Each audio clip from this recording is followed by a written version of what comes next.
good care of your. All right, you guys are going to have to give me permission. If you don't give me permission, then it won't, I don't know what it does. It might kick you off. I don't know. So, hi and good afternoon or morning or wherever you are in the world. I know people were kind of messing around with time zones. Let me check the feed really fast on Facebook and with my team to see if there's other people trying to get in. Sometimes we have a little bit of glitches with that. This is not being, usually I do master classes. You can't hear me?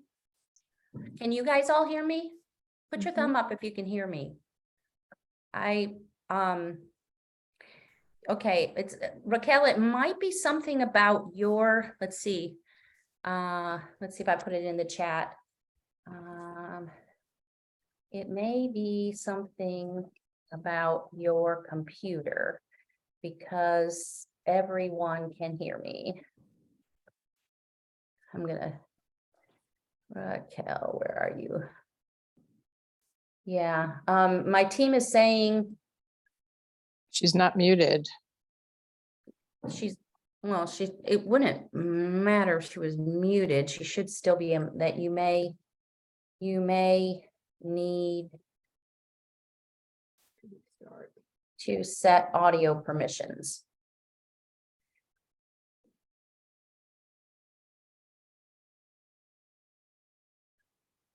Okay, so I think you can go on. I don't know exactly where that is. Maybe Johanna, if you could if you could text directly with Raquel, you know, like direct message her, that would be lovely, and maybe help her out. Okay, I'm gonna because since everybody else can hear me, I'm gonna go ahead and get started. So and I'm now it looks like it's connecting, Raquel, so hopefully that's good.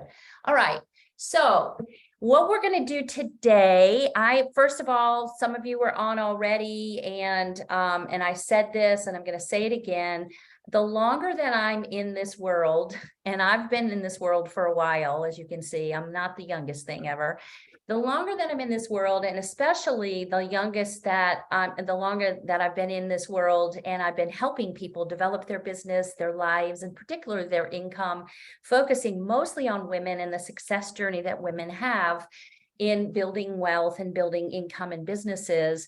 One of the things that has become so super evident to me, although I heard it for years and years and years, is that 90% of success is the very fact of just showing up. You know, there's 40 some people signed up for this event today, and 15 of you are here now. And think about all the other people who saw the information about this event and didn't even sign up. So the fact that you're here and that you're gaining this information and you're interacting is so meaningful and so wonderful. And it's very, very neat. And I want you to applaud yourself. The very fact that you showed up today. I'm going to give you some extra stuff just because you showed up. I love to be with people who are involved with their own transition and transformation and that showing up process. But I want you to really, really applaud yourself. All right. So today what I want to talk about is who's inspired that it's 2023. Who's feeling excited and hopeful? Yeah, it's excited and hopeful, right? So I know you don't know, you're hoping you're hopeful. A lot of times this very first day of the year, people feel generally hopeful, right? Bridget just put on like a little celebration thing, and people feel like a new you, a new time when there's a new year. And what I want to do is I want to take you today and make sure you're inspired. Make sure you feel hopeful and feel, yes, I can do this. And take it one step further from being inspired to actually being invested. So from inspired to invested is one of the purposes of where we're going today. I want to help you find that place And I'll explain that a little bit more, but there's a difference between being inspired and being invested. Invested means that you're putting your stake in the ground, you're making a commitment, you're making a decision, and you're gonna go there. And what we're talking about, of course, today, most of my conversation today is going to be, not most of it, all of it, about money. So I'm going to be talking, but most of what I'm talking about can be used in other arenas of your life for other goals. It's just that this concept of money for a lot of people is really hard and really confusing and has so many mixed messages that I thought New Year's Day was a fabulous, fabulous time to get connected to abundance and the investment of yourself in the kind of money you want for 2023. So the first thing you've got to do, another purpose of why I'm with you today, is I want you to what I call get your money right. I want you to get your ideas right, your concepts right, be thinking about money from the get-go of 2023 in a way that helps you and supports you. And feel free to use the chat. I'm going to be evaluating it and seeing what people are saying. If you have questions, statements, you like what I'm saying, whatever, be free to use the chat. I might open it up. There's a lot of people coming on and off here. I may open this up for comments every once in a while. We are going to do exercises, so you might want to get a piece of paper and take notes. And you're gonna put a little bit of yourself in this. So this should be fun. Let's hope it's fun. I try to have fun, and it's definitely going to be very informative, especially if you're trying to get more money. Anybody on here right now, say it in the chat or raise your hand if you want more money, right? No, Kim doesn't raise her hand because she's got plenty of money. So she's just sort of evaluating how it's all going. Yeah. So Joanne's got her, she's got her fingers crossed. We got Bridget saying double yes, hands up and hands in the air. Super duper wanting more money. Yeah, a lot of people, 100% want more money. So if you leave here today, I absolutely promise you, if you will use these techniques, you will have more money. How about a yay to that? In a couple hours of time of your life investing, you will have more money. These are techniques that I have learned and I know and I use regularly, and they work. I help my clients know them. I help, I've learned them and studying them, and I'll tell you a little bit more about that, but they work. So you can use these and have more money today. So this is all about that. Now, disclaimer, there will be words used here that you may be offended by.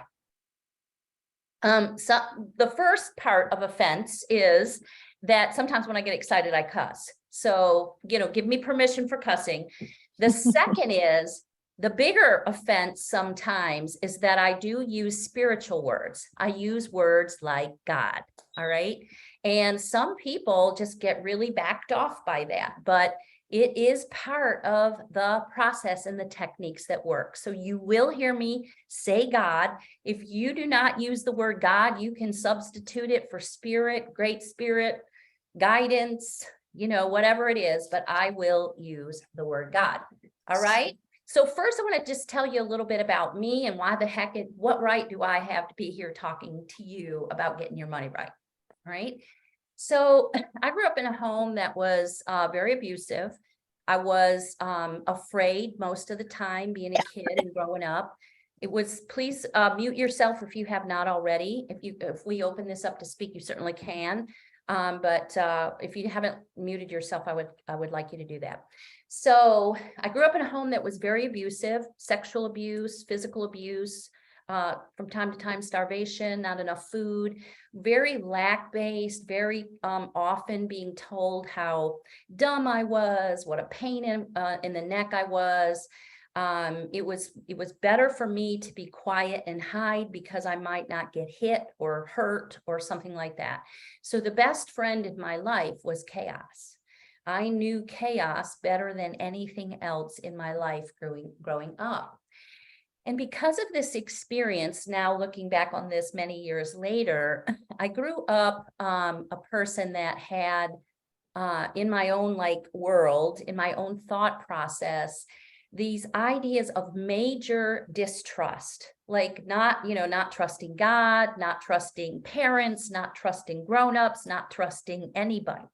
And the idea was for me is I better always have a plan B, because I might not get dinner. How would I feed my brothers and sisters?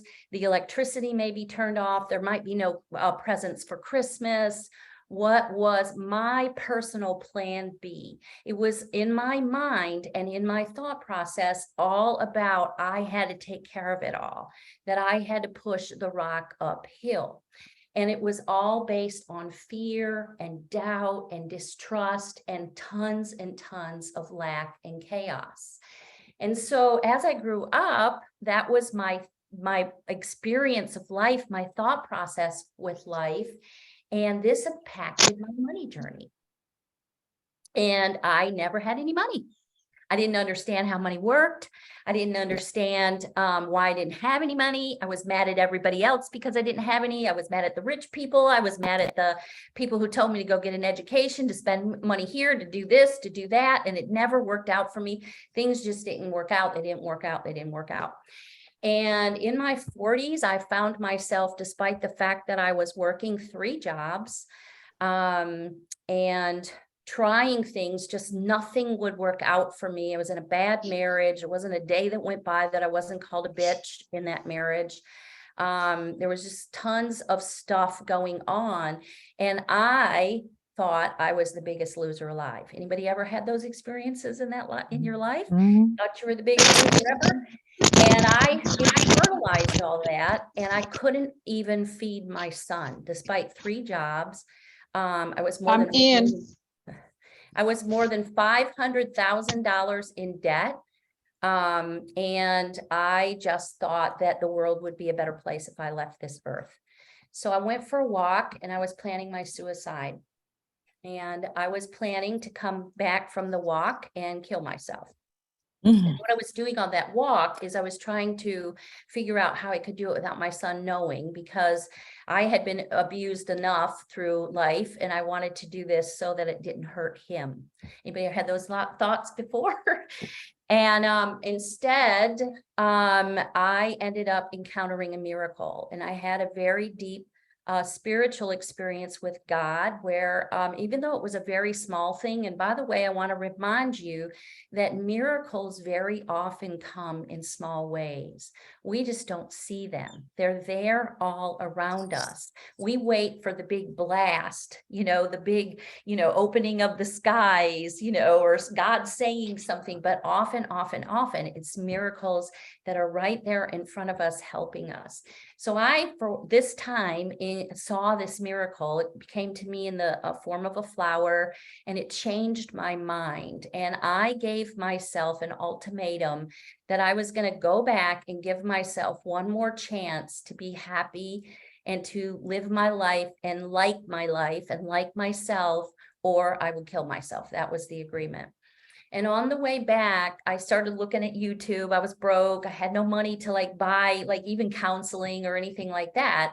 And so on the way back to my home, I started listening to YouTube, and it started a journey of mindset change, deepening my experience with how does money work? How can I get some money? Because I was so broke. That was my big thing.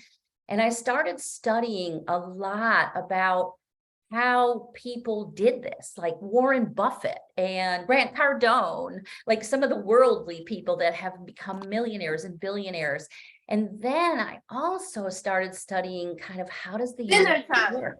How does the universe work? How does universal laws and universal codes, how do these people that are involved in I'm gonna mute a few people. So how do people that, this stuff about a law of attraction and all that stuff, how does that work? I started studying that, and I got a deep in, and I'm going to have you write down a few authors that I've studied deeply. So if you like what I'm telling you, this has come from some of this study.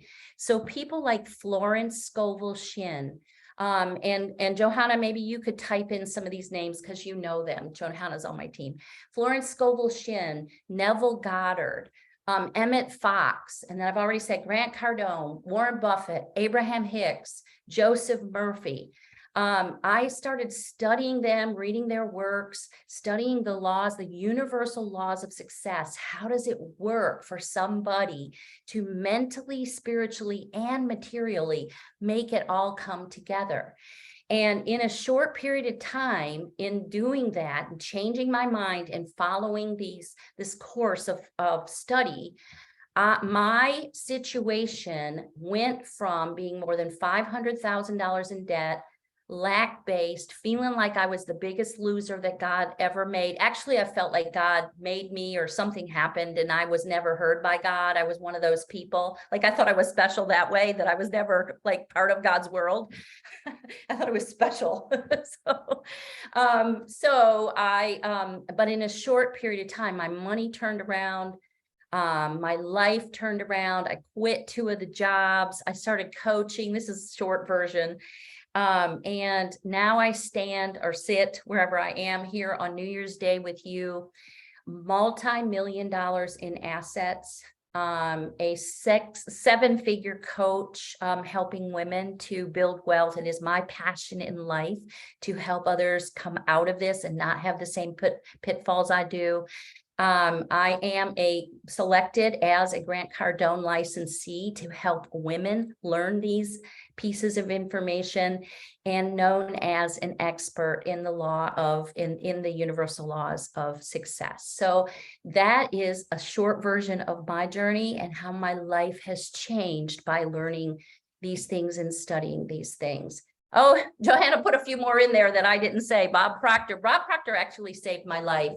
Bob Proctor was the very first person that I had listened to on my journey back home after I decided to give myself one more chance and not commit suicide that day. And Bob Proctor, I listened to him almost like obsessively.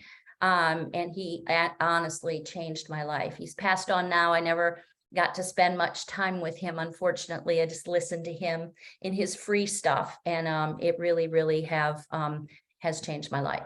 All right, so the first thing that I'm going to tell you, so anybody want to learn more deeply about what I did, what my process has been, and really what my money process is, especially my money process, but the manifestation process that I use. You guys are going to hear it anyway. So if you say yes, that's great, but you're going to hear it anyway. Okay. So the first thing you got to do is get your money right. Number 1 is get your money right. So you have got to get out of your poverty mindset. Almost everyone I have ever met in my life has a poverty mindset. They are worried about expenses. It's categoristically worry. Having worry about money, having worry about what will happen next, worry about saving, worry about not having enough money. That is a poverty mindset. 76% of all Americans live paycheck to paycheck. That means in and of itself, you are living amongst a society and a culture of lots of worry. When you don't have money and resources to support yourself, and you're like me, you can't even feed your kid, you are worrying. The other thing that's part of the poverty mindset, and remember, what are all the messages you heard about money growing up? What are some of the messages you heard? Money doesn't grow on trees. Don't spend your money. Save your money. And you probably also heard, what'd you hear about rich people? Rich people are bad. Those people. I mean, you might have heard. Type in any of those messages you heard. A lot of the messages we heard are also part of that poverty mindset. It's part of a long-standing system of messages that most of us received that keep us from doing well. And even though we thought they were the key to our success, the truth of the matter is that they are the very thoughts, the very backwards thinking that is keeping us disconnected from the laws of success and manifesting money. So you need to realize this. And part of that, and what is Johanna saying? Johanna's saying the message, you should not want any more than you need to get by. If you want more, that's too much, you know, just get what your basic needs are and those kind of things. That is all poverty mindset. And part of the poverty mindset is also thinking too small. That's what Johanna just said, is it's just enough. I'm good. I got enough. And what happens when you think too small is if something wrong happens, something like a big recession, which we're getting ready to go into. If something happens, you lose your job or you get really sick or whatever, you probably don't have enough money to live through that. Thinking too small keeps you in poverty, in fear, in worry. And part of also what happens when you're thinking small is you're freaking bored. It's not exciting. You're not looking forward to your greatness. You're not being called to what in your heart of heart, what God is calling you to do on this earth. God did not call us into enoughness. God calls us into greatness. And if you are thinking, oh, well, I better not do too much. I better not, I better save, and I better not, I better not, there's never enough, blah, blah, blah. You are not in God's world. You're in man's world, and it's poverty thinking. All right. So the first thing you have to do to get your money right, write this down, damn it. It's freaking important. Hey, Tiff, is you have to change your thoughts to that of abundance. If you want to bring money into your life, if you want to have more, if you want to go big, if you want to live what God is calling you to do, you have to change your thoughts from poverty and lack and not enough and what if it goes wrong and the shoe's going to drop to abundance. So how do you do that? How do you do that? Does anybody know how to do that? I mean, 76% of us are living paycheck to paycheck, so there's certainly some damn confusion about it. So the way you do it is you start first to look, instead for problems, look for abundance. Start to look on purpose for abundance. That is changing your thoughts. You will, if you discipline yourself to do it, you'll start thinking, oh, I'm looking forward to happy surprises. I'm looking forward to this coming to me. Look at how great this is that my friends Kim and Stan invited me to stay at their house for 3 days while I was in Guatemala, and I really needed a break. You will start to, on purpose, look for. Last night, when I'll give you some examples about this. Now, remember, I told you I grew up in a home which is very based in lack and and not enough, and poverty thinking is like our specialty, and, chaos. So my mom wants to see me, my birth mom, last night, and I was tired. I had just gotten home from Guatemala, but I go see her. She had made dinner so that I didn't have to cook. So I was all happy about that. That was abundance for me. And so she says to me, well, how was Guatemala? And we're going, oh, it was good. And we saw our friends and we're telling her about, how beautiful Kim's house is and all this stuff. And she said, I don't want to know any about that. I want to know what you didn't like. That's what she wanted to know. And I was just like, what? You want to know what I didn't? Yes, I want to know everything you did not like about Guatemala. That will tell me what your experience really was like. And I was like, I mean, for me, thank goodness in my thinking process, and I hear all you guys going, huh? What? So this seems very strange, but very often this is the culture we are in. Tell me what you didn't like, bitch about it. Let me help you complain. The more complaining we can get to, the more we communicate with each other, the more we can bitch about our husband, the more we can bitch about our job, the more we can, instead of looking at how much there is or opportunities there are, where else can I complain? Complaining's the culture of poverty. Bitching's the culture of poverty. Abundance thinking is, what am I appreciating? All right. So what you have to do, this is very important. If you want more coming to you, you have to notice that. You have to notice it. You'll start to notice opportunities. You'll start to be involved in the world of happiness, of all things, for heaven's sakes. You'll start to transition. You'll start to transform yourself into something else. And what you start looking for is evidence of abundance. Right now, as you sit right now, use this discipline. Type in one thing in your life right now that is an evidence of abundance. What is one thing that's evidence of abundance in your life right now? Food. Laughter, great. I'm glad laughter's there. Sunshine, absolutely. There's evidence everywhere. I'm going to tell you some more stories of this that I've noticed this week. Your health, oh my goodness. Love, our pool. Yes, I love a pool. I really love a pool. Who's got the pool? Bridget's got the pool. I'm coming to visit you. Health again. Yes, absolutely.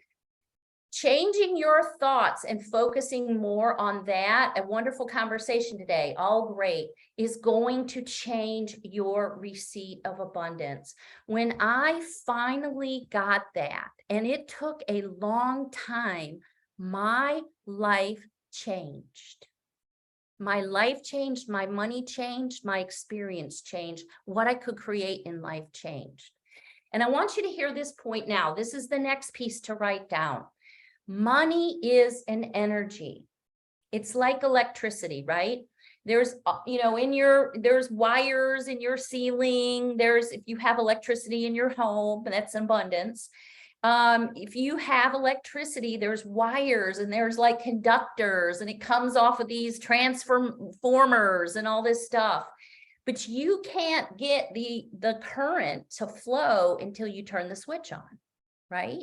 I mean, it doesn't just come to you and then you're like, oh my God, it's all this electricity. Let me turn the switch off. That would be dangerous. It doesn't come first. It comes second. The energy follows your activity, which is turning on the switch. You get that?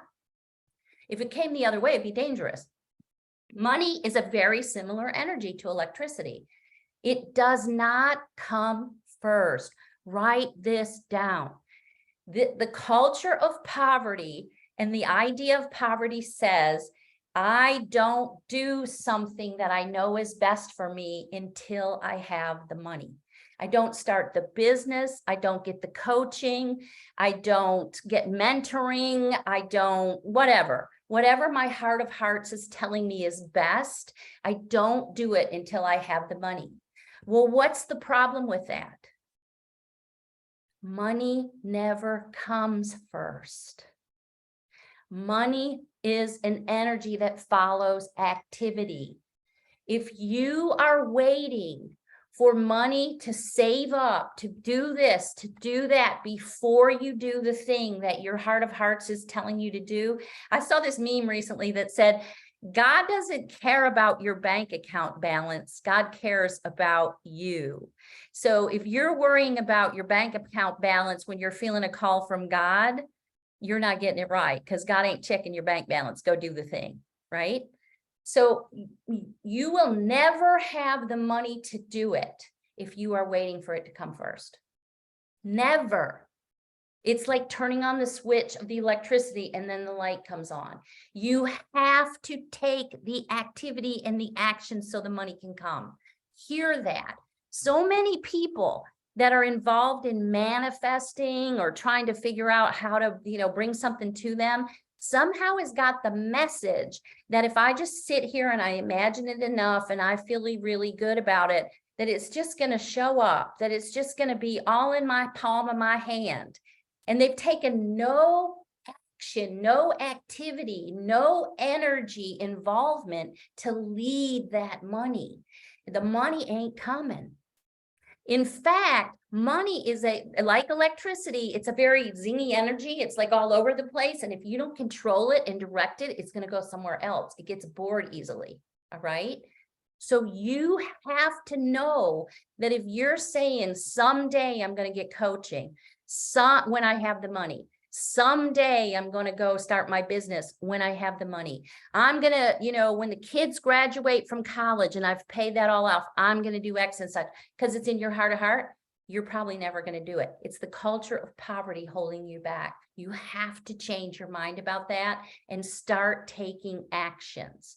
Money will follow the action. All right. And here's the biggest thing. Now, this is getting your money right. This is your thoughts about money that are going to get your money right. If you don't change these thoughts, you can take every single strategy there ever was. There are billionaires that are still worried about money. There are people out there that are a mess with money because they haven't gotten their money right. They're never secure. And this is what's going to bring it to you faster, and you're going to feel great about it. All right. The biggest thing is every single result that you're getting in your life, whether it's money, relationships, I don't know, whatever, put down a problem, put down an issue. It is because of you. Your concept of yourself is controlling what is happening in your life. Have you ever been around somebody that has really low self-confidence?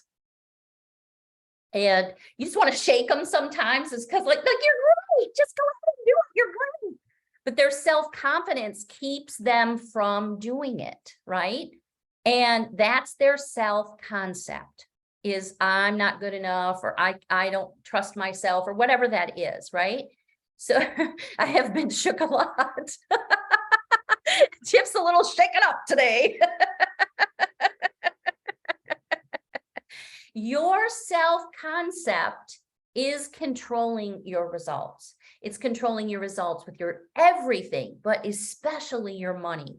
So if you're broke all the time, you've got to change that concept of yourself. Probably your concept is, I'm always broke.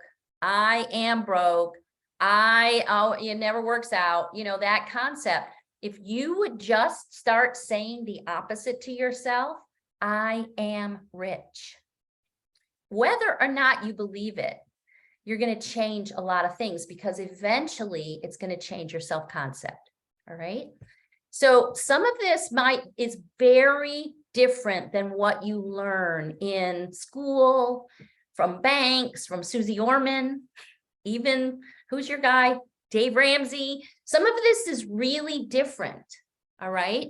But I'm telling you, the process that this creates will create a life that's so much more pleasant, so much easier, and so much more blessed than what you would ever expect. And it starts with you and your thinking. I cannot say that enough. This is why I said it first. We're going to get into the fun stuff next, but you've really got to get this. All right. And we got statements, questions, thoughts, anything you want to add to this real quick.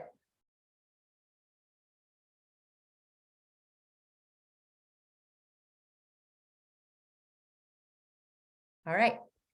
So now it's when you get to do your little tricks. So let's think today on New Year's Day. The reason that you came today is you were thinking, oh, hell, I want some money. This girl's talking about money. How can I manifest it, right?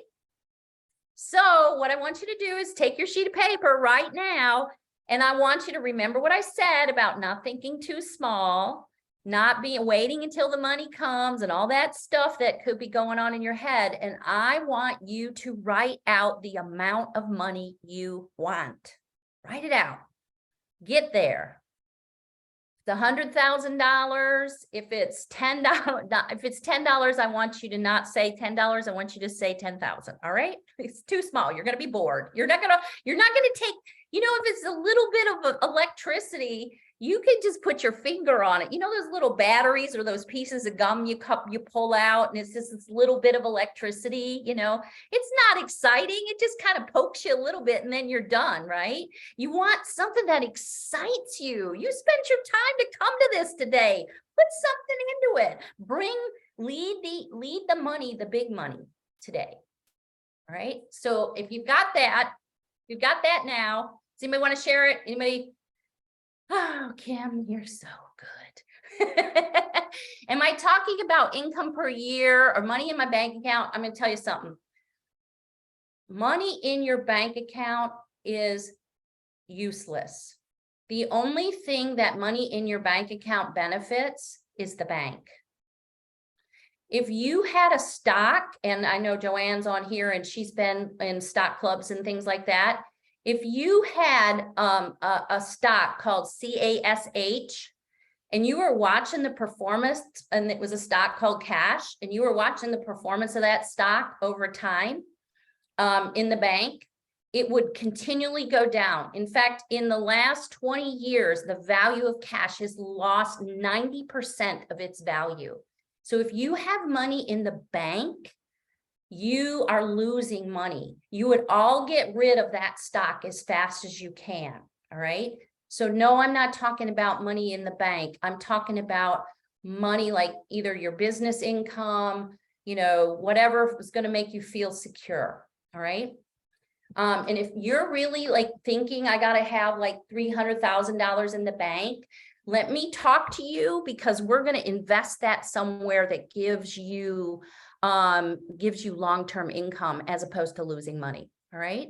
So we've got 500K, good stuff. Liking this, keep on this, 1.2 million, 1 million. And here's the other thing. Some of you are going, oh my God, that's so much money. And then the next thing you're doing is you're grabbing right onto the poverty mindset. Why would anybody need that much money? Oh my God, I could never make that much money. You're doing everything. That's what's going on in your head. So you can hear it right now. This is happening, right?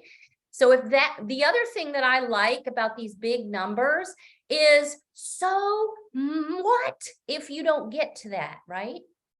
So what if you don't get it? I'd rather be a big number that I'm leading my energy. I'm leading to manifest. I'm leading toward it and taking the action toward it or the activity toward it than a small number that's freaking boring, that I lose my interest. Wouldn't you? Yeah. The more money you have, the more people you can help. There you go. Love it. Absolutely. Kim is a helper person. And her motivation is big money to help a lot of people. Absolutely. And that is whatever like floats your boat of the why of why you want this money is the reason to have it, right? And I'm never going to tell you it's too much. Never. If you don't hit the mark, I don't care if you don't hit the mark. Wouldn't you rather say I'm going for $10 million and get 5 million than say I'm going for 100,000 and get 20? I mean, wouldn't you? It's just the idea of a change in mindset. So now let me talk to you about how to manifest this. Now that you got your amount of money, we're going to play with it a little bit. Everybody happy? Anybody have, something else you want to bring up? Feeling guilty? You got something, Tiff? Yeah, pretty please. Because I wanted to say thank you, Paula, because Paula helped me with a number and of achieving this past month, and it happened. So that was really fun. And secondly, I wanted to say, like, you put I just wanted to, okay, I've been scared that when I have the money, I don't know how to handle it because of my past experiences. And you actually said this just now, and I wanted everybody to hear it, just for that little voice in your head that might say, but I don't know what I'm going to do with it.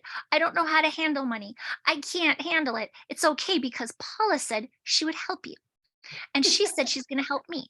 So you find someone, and Paula's here right now. You just find someone, and you just say to them, look, this money's here. and you will help me with it. And they'll go, okay, because there might be a part of you that thinks I can't handle, you can handle it because you got people who can help you. So thanks, Paula. I just wanted to say that there's a little part of us that just says, oh, I can't because it'll be too much. No, it won't be too much, because you'll have people like Paula that will say, you put it here, you put it here, you put it here. And you go, oh, cool. Because you just And don't there- have the information yet. So I just You wanted to say never, that. ever have to be alone in this. There's so many resources to make the money, to use the money, to invest the money. Doesn't have to, even if it's not me, there's always a resource of somebody that can help you. So that if that's going through your head of, I wouldn't know what to do with it. Yeah, Joanne says I can help you donate it. And I'm going to help you invest in multifamily and have money, passive income coming in. I'm also going to help you donate. There's plenty of people that'll take your money to donate it for sure. Kim will help you donate it. All right. So let me talk real stuff about money manifestation. You guys came because of the idea of, how do I manifest money? How do I have it just grow out on a tree and go get it? Well, first of all, money does grow on trees. Anybody heard that when they were growing up? Money doesn't grow on trees. Anybody hear that? I heard it. Money doesn't grow on trees. Yes, it does. It's made of paper. It grows on trees. It does grow on papers. Boom. It grows. It's a piece of paper. All right. Money does grow on trees. But who's watched The Secret in here? Anybody watch The Secret in here? All right. The first time I watched The Secret, I probably watched that thing about 100 times because I was like, man, if I could just like imagine this, and it will just come to me, like knock on my door, like 1,000 stacks of money just come to me. I got this. If I could just learn this enough, I could do it. And it's a picture, and it's a motion picture, which what happens, right, in motion pictures is it's sexy, but there's a bunch of the story left out. All right. Okay, Tiff, what are you saying? I just wanted to know that I couldn't be alone. I couldn't handle it. Yeah, we got you. We got you, Tiff. We'll spend your money. All right. So, so there's a whole bunch of the laws of the universe and how this all works that was left out of The Secret. And I want to tell you, it's not a either or. So there's a lot of people that say, just take massive action, just kill yourself, sleep overnight in your office, get it, do whatever you need to do and get that money. I call that pushing a rock uphill. Does anybody like pushing rocks uphill? No. What happens, especially for women, this is really, really bad for us. If you push a rock uphill, what happens after a while? Stacy, I think I saw your lips. It rolls back and smashes you flat. It's too heavy and it's going to roll over you and squish you. You are going to become overwhelmed. You are going to not want to do anything, and you might get sick. You might get killed. You're exhausted, all that stuff, right? So it's not an either or for money manifestation.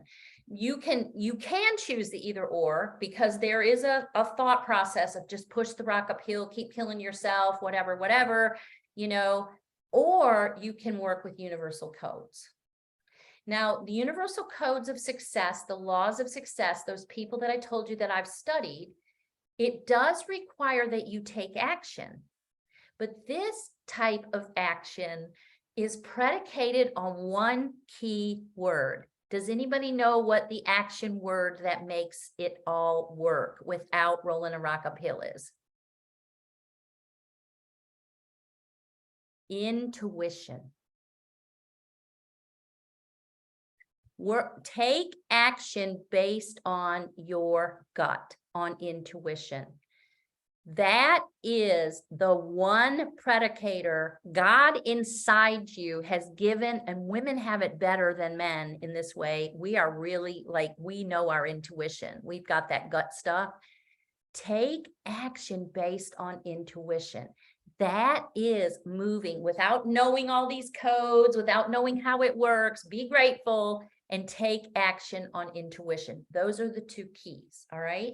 So you will take action. You're not going to sit on your couch and eat popcorn and wait for the $1,000 to knock at your door and show up, like kind of what the message you get in The Secret is. You do remember I said money is an energy. and it comes after activity. And whoever has the most activity gets the most what? Money. But you have to have activity in the right way. If you're pushing the rock uphill and you're pushing against stuff and you're in resistance and you're mad and you're resentful and you're tired and you don't want to do it, right? You'll quit doing it. So what we want to do is always follow intuition. And it has to, okay, write this down. Manifesting money and doing this in the codes, success codes, has to include these elements. This is really important. This is about as important in how you're thinking, whether it's poverty mindset or abundance mindset. It has to include elements of your imagination, of your feelings, of faith, persistence. You know how many times you say, oh, this stuff doesn't work. This stuff doesn't work. I might as well just go back to pushing the rock uphill. Nothing works. Trust and relaxation. All of these pieces, these elements are part of being able to manifest money. I'm sorry, there's a group of women that I'm involved in and they're blowing up my phone and I'm seeing all this side stuff right now. I want to shut them down because I keep getting distracted. All right. So this all sounds great, right? Does this sound great? You want to manifest? You ready to do imagination, feeling? And I'm going to take you on an exercise through this, persistence, trust, and you can do this even when I'm not with you. And you think, well, this is all real nice, but why haven't I known all this stuff? And some part of me knows this stuff. So why hasn't it happened before? What's keeping me from the money? What's keeping me from having what I want? It seems like other people get it. Maybe I'm one of those special people that just can't get it. You know, no, you're not special. This works for everybody in the same way. God didn't like make you and then forget you. You're not that special. It works the same way for the same people all the time. So I want to tell you the elements of what is getting in your way. Are you ready to know it? Because if you have the information, you can change. So there's this great story that Emmett Fox tells, I believe, and it's about this little girl that's working out in the yard with her dad, and they're doing yard work, right? And she has this assignment to water the lawn, and she has a hose, and she's supposed to be watering the lawn. And her dad's weeding, and he's doing other things, and she yells at her dad, "Daddy, there's no more water. It's not, I can't water the lawn." And her dad looks up and he looks at what's going on and he says to her, "Take your foot off the hose." And so she, sees that she's standing on the rubber hose. You guys ever had that happen where you crimp the hose or something like that? She sees that she's standing on the rubber hose. And so she backs up and the water comes, right? Flow. She starts watering again. She keeps doing it. And then all of a sudden she says, "Daddy, the water quit coming out." And he says again, "Remember, take your foot off the hose." All right. So this is essentially what we do all the time. There is an absolute flow and an absolute abundance, and God is providing abundance. God is abundant. There is not, if Stacy made $1 billion today, Kim could make $1 billion today, and so could Tiff. There is more than enough resource and money in the world for every one of us to be rich. It's not a pie that's limited, like if Kim gets part of it, then Raquel can't have part of it. Do you know in the United States alone, 1,600 people a day become millionaires per day? If there wasn't that money that was available, if there wasn't that abundance that was available, it wouldn't happen. It couldn't happen. How could we have billion-dollar lotteries? If the money wasn't there, we couldn't do it. It is there. It's in abundance. Everybody can have it. But the thing is, you and your concept of yourself and the way you think is stepping on the hose. Your foot is on the hose. So here's some things that is step in the hose. Doubt. You doubting that it'll happen crimps the hose. Resentment. Oh my God, circle that one. Resenting yourself, resenting other people, having those secret arguments in your head. You ever have, anybody ever do that? Like even before you go to a meeting, like you're having a whole argument with somebody about he's going to say this and I'm going to say that. I mean, that is all stuff that's keeping the flow from you. Fear is, fear and resentment are huge stepping on the hold pieces of the hose pieces. Worry. Y'all ever hear the story of Lot and his wife turn into a pillar of salt? If you looked at that as an analogy, the way that back in the ancient times, before there was refrigeration, the only way they had to preserve things was with salt, right? I mean, you would take salt and you put it all over fish or meat or whatever, and that was the way you could preserve things. And so salt, if you looked at it as an analogy, is a form of going back to what was before, right? So Lot is going toward the new thought, the new idea, the abundance, and his wife turns around and goes back in fear and worry to the old what ifs, the old stuff, the poverty thinking, and becomes preserved. If you look at it as an analogy, all right? So what we want to do is stay out of that, but it didn't happen before. But I had this money that I spent before on this coaching program and it didn't work. You were of a different self-concept at that time, maybe, and you're working on your self-concept now. Things are different now. Do you want to go back and turn to salt to preserve yourself back in what was in the past, or do you want to run forward in the future? Right?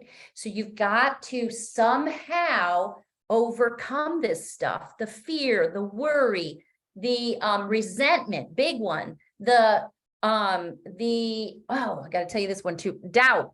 And then the other thing you've got to really worry about, I had this happen. I did this workshop with people. It was a few-week workshop, and we were getting to the hell yes plan. This is a hell yes of how I want my life to be. When I read this plan, I say, hell yes, right? That was the whole idea, right? And the lady gets her whole plan together, and then she comes live with me, and she's like, the only thing I can think about is how am I going to do this? I've got this whole plan and it really, really excites me. How am I going to do it? How will this ever happen? That's called outlining. That's called you taking the reins. Do you remember when I told you that I thought I was the one who had to stay in charge? That I was the one who had to have plan B? Because in my mind's eye, something's going to go wrong. We're not going to have Christmas presents. We're not going to have electricity on. And how am I, Paula B, going to solve that, right? And what I did is I came and I made the solution in my mind, and I didn't what? Let God do it. God has so much more, so many more weapons, so many more abilities, so many more able to move things than I could ever think of. And that stepping on the hose is me trying to figure out how the hell it's going to happen. When I let go of that and I focus on what I want, you know, like when you guys read the story in the Bible when Jesus, he took the loaves and he said, and he just put them up and he said, I thank you, Father. I thank you, Father, for multiplying this for them now. I thank you. Jesus always, this is again metaphoric, Jesus always was thanking in advance and assuming it had happened. That's called the law of assumption. He lived in the law of assumption and trusted instead of outlining.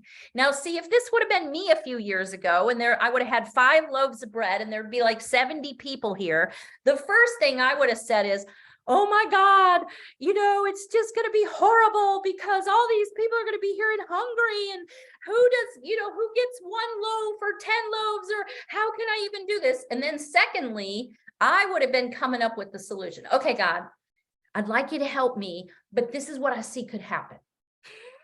So maybe 5 people from the village go and bake it, and we wait till tomorrow to give the message. And, I would have had the whole thing. And then the other thing I would have done, and I'm going to give you an example of this, is I would have said, okay, now that we have it, maybe we should hold some back in case we don't have some later. And if the ladies went to go bake the stuff and whatever, I would have been saying, what if, in my mind, okay, now let me plan into what if they don't show up again? Y'all ever have any of those experiences? Like you take every bit of it and you're trying to back plan it, plan B, plan C, you are outlining what should happen and then outlining in the worst case scenario, what you will do. When you do that, you're stepping on the hose. Does this make sense to anybody? Who loves hearing this? I don't love hearing it. I mean, but this will change you today. If you take this information and you start like watching how you're thinking and what you're doing and what you're thinking about and what you're saying, go listen to Florence Scovel Shin's Your Word is Your Wand. It will change so much. So let me tell you a little bit about how I saw it for myself still after all these years. And by the way, this is good news because I manifest shit all the time. We're all manifesting stuff all the time. We are. But I manifest money. I manifest resources. I manifest stuff all the time. And I do not do this perfectly. Even on the way home from Guatemala, I left Guatemala and I had a really tight connection in Dallas. And I desperately wanted to get home. I wanted to get home because I was tired. And then the other part of it, I would have had to spend the night. There was no more flights come because, I had to check that to see if there was a plan B. Is there another flight in case we missed the flight? There wasn't another flight coming out of Dallas. So I knew I was going to have to spend the night there if I didn't get the flight. And so I get off of the flight, we land late, and my little brain starts thinking, what if we have to spend the night here? And I start trying to plan into it. And I saw myself doing it, and I heard my little brain doing it, and I was like, I'm going to focus like Lot on what I want. The law of assumption. We make the plane. I'm not going to worry about, the time. I'm not going to worry about calling the airlines. We're going to make this flight. And I started really focusing on that. And then we got in the line. We went from one part of the airport and then we were in the line to check back in. And it had a sign there that said 20-minute wait.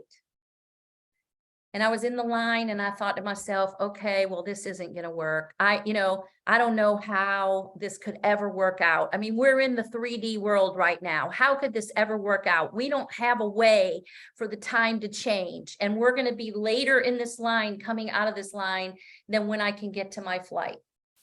And I was like, this whole mental like crap was going on in my head. And then I was like, okay, no, I'm going to trust you, God.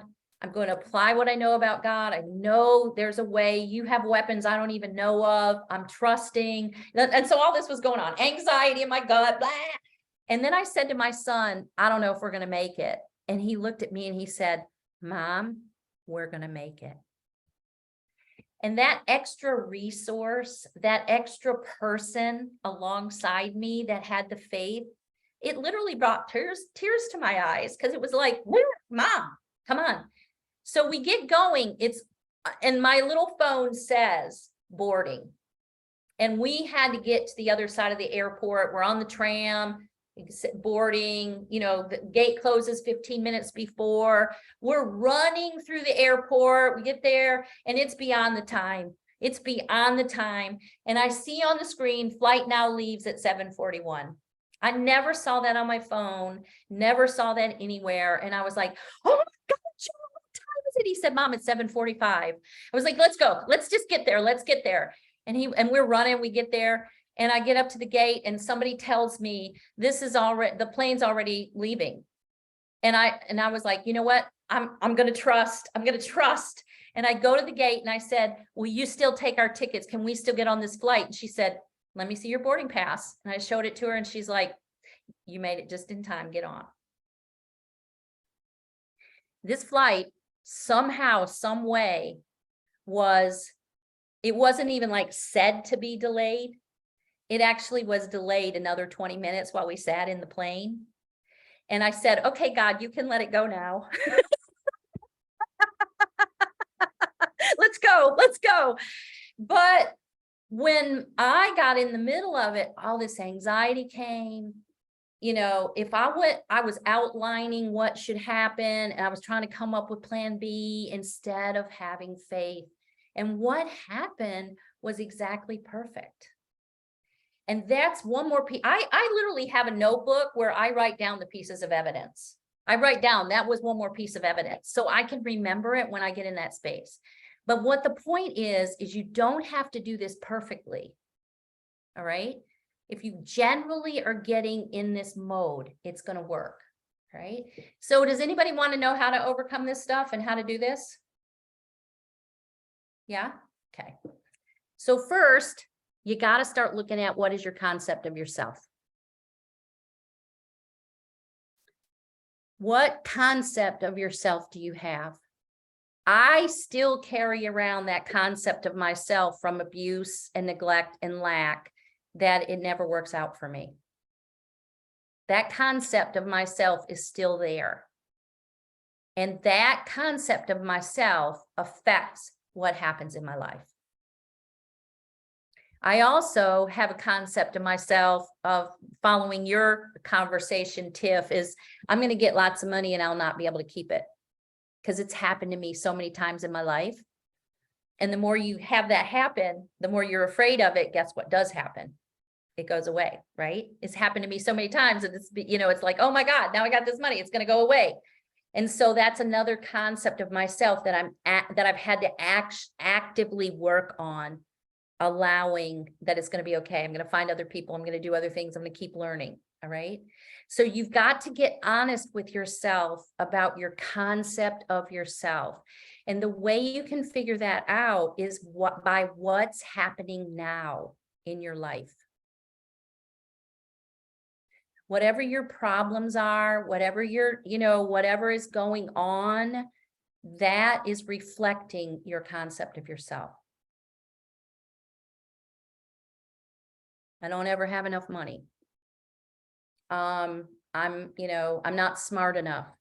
You've got to start evaluating what is your self-concept, and you can start changing your self-concept today. And that is perfect because you'll start seeing changes today. All right.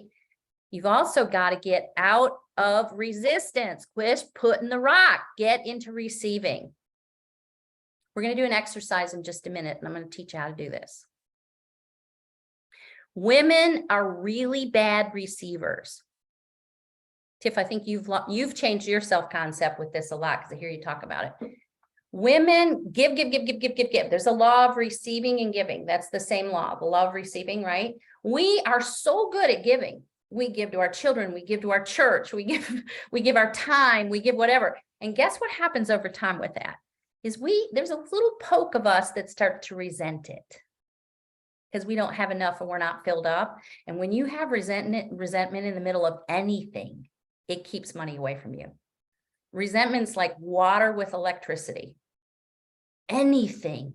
You're resenting yourself, you're resenting other people, you're resenting the situation. You have got to stay on top of what you're resenting.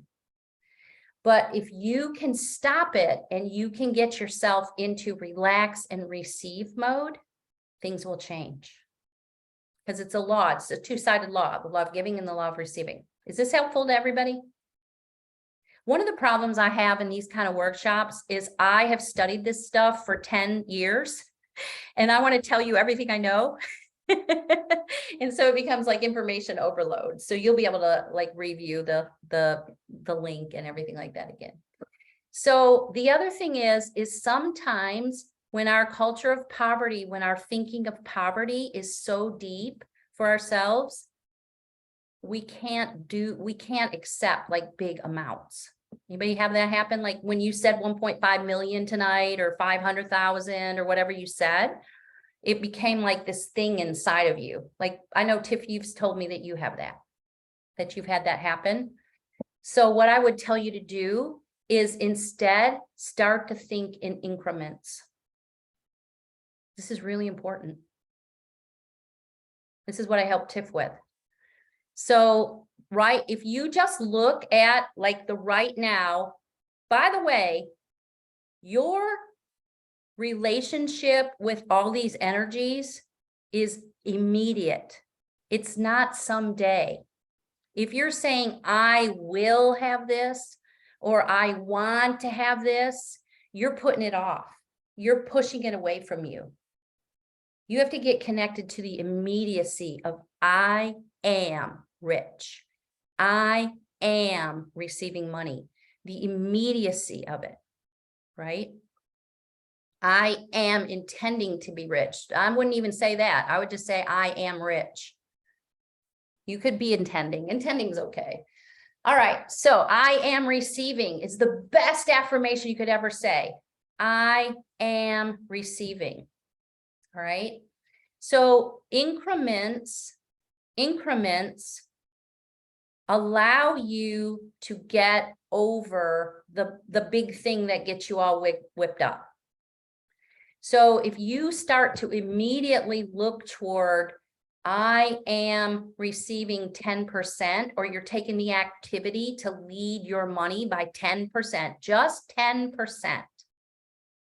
So if your income is right now $200 a month, focus on the next 10%. 20 more dollars. And that allows you to receive faster and trust it easier. Does that make sense? So if you want anybody wants your income to go up this month? Yeah. All right. So what I would tell you to do is exactly what Tiff did last month, because she was always in the I'm going to, this will happen. I know this will happen. I was like, Tiff, make it happen now. And she's like, but if I'm thinking about now, how do I make it happen? How? And I was like, forget it. Just focus on the 10%. How much you bring in now? I don't know, I guess about $2,000. I said, okay, focus on $200. I'm receiving $200, 10%. And did you do it? Did it happen? It happened. So Yes, now, it did. And it was what you totally can- unexpected. I just wanted to say it did, and it was unexpected how it happened. And I remembered, Paula, that you just told me, just go, thank you. That's right. You don't need to outline it. Stop outlining it. Well, this is how I'm going to get 10% more. Just start following your intuition and take actions based on what's coming up for you, what your intuition is telling you. All right. You don't have to outline how it's going to do it. God knows things better than you do. Let it happen. And it does. And we get really myopic. Like we'll think, well, this has to happen from my coaching business. This has to happen from my insurance business. Why am I not making money from my insurance business? What's wrong with me that I don't know, that I can't post a post and people respond to it? When God maybe has a whole nother idea and you just follow the intuition. One time I was like all in this funk earlier this year. I was like, you know what? I know all this stuff and I do all this stuff and blah, blah, blah. Why am I not making more money? And I was really focused on my coaching business. My coaching business is only bringing up this much money. What's wrong with me? Of course, that wasn't helping things, was it? Right? That whole idea of something's wrong with me. I can't, right? That wasn't helping things. But then the thing I realized, it was like almost like a magical like download. I was making a lot of money from my real estate business. And I was so myopically focused on what was happening in my coaching business that I missed celebrating what was happening in my real estate business. We get so myopic. All right. You're welcome for the myopic reminder. All right, so take increments. If this stuff is really hard to believe or really hard for you want to get into outlining or you still have lots of doubts, just go incrementally. And you will start to trust and you will start to see it change. But you've got to change from the inside too. Practice. Practice this stuff. I'm going to give you a in just a minute. an exercise to do and you've got to practice it. Here's a really, really, really, really, really, really big one. And I'm going to have you do an exercise. Anybody ready to do something else but listen to me? Okay. So I want you to feel it like it's already done. So I want you to go back to your amount of money that you wrote down that you want. Remember you did that a little while ago? You wrote that down just a little while ago. Go back to it. And I want you to write that amount of money on the paper again. And I want you to write, how would I feel if my desire at this moment is realized? How would I feel if my desire at this moment is realized? All right. So and then I want you to write those feelings. How you would feel if this moment, that amount of money showed up in your hot little hand. Happy, thankful, relieved, ready, supercharged, empowered. These are some of my lists that I wrote about mine earlier this week. So important to God. I'm important. Oh, peaceful with God. Grateful. These are some of the things I wrote down. So if this moment you received that amount of money, I sat here and wrote checks. I had a ball of money and I started like giving it to each of you for the exact amount you want. How would you feel at that moment? Right now, how would you feel? Not how would you feel? How do you want to feel? How do you wish you would feel? You received it right now. Write it down. I'm gonna give you 2 minutes. Go deep with this. This is important, and feel it. You too, Gina. Welcome. Finally. Oh, it's The been airport. a day. Yeah, That's so great. what we're doing is earlier today, I had everybody write down an amount of money you'd like to receive. And I challenge you to go bigger with it instead of being small and boring, because it's not going to be exciting. And get out of outlining it, get out of the doubt, whatever. And right now, the exercise is in this workshop is to write down how you would feel if you in this moment realized whatever it is, that amount of money. And I was saying some things that like, ready, relieved, important, empowered.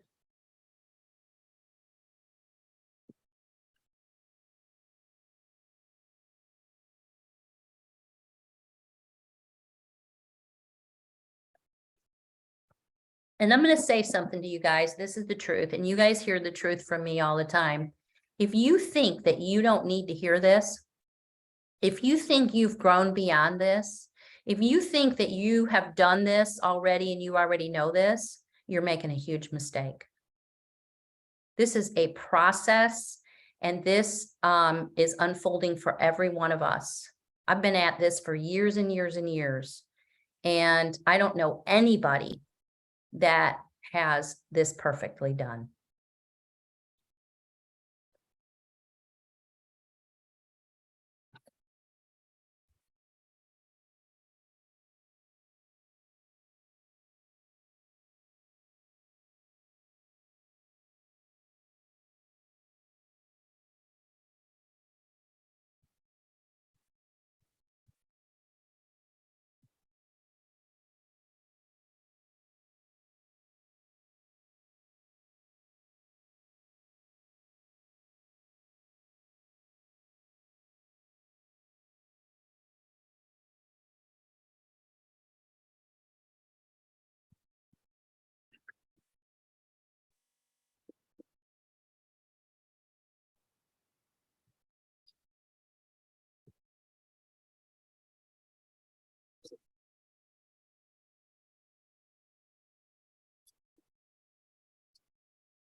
Anybody want to share some of the words they came up with?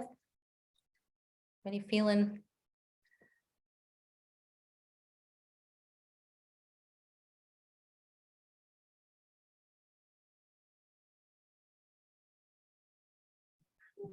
I'll share.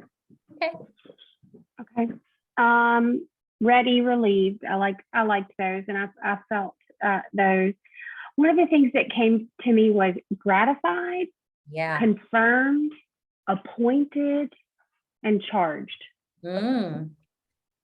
Love it. So this other, I want you to really like deeply keep this list and get in that state. The more that you're in that state, the more you're in the law of assumption. And it is going to, it's one, giving you information about your current self-concept and how you may need to change your current self-concept. And then also, the more you can stay in those feelings, it cannot help but come to you. You're directing the energy of money. It's magic. It's the law of assumption.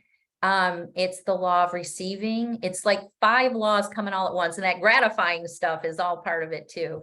And I love that Bridget was sharing. She has gratitude, relief, empowered, in control. Absolutely in control. I go get my list every once in a while because it's like, I'm going to go sit in this. Like any of this you can feel right now is so good for you.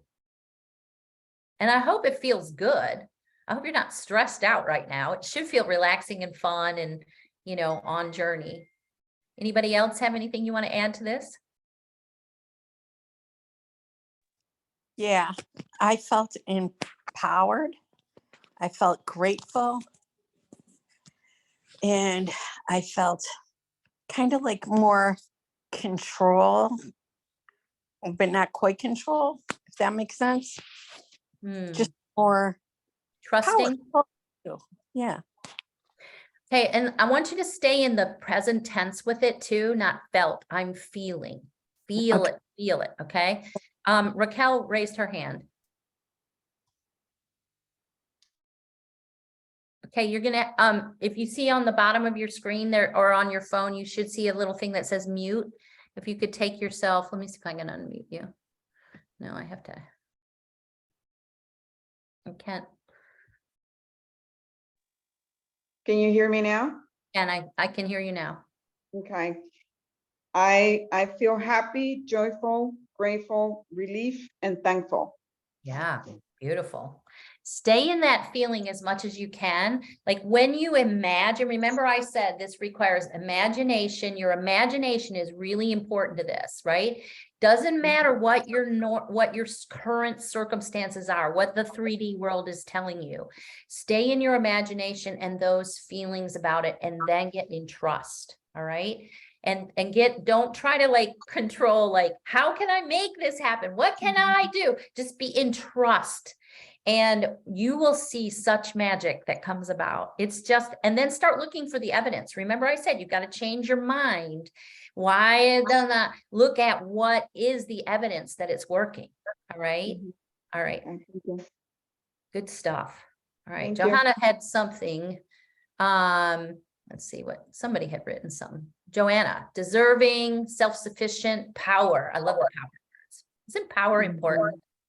I mean, for many of us, deserving is something that's a holdback, because women, for some reason, in the women's success journey, many times we're involved in this story to ourselves if we don't deserve it, or we're not good enough, or we don't know enough.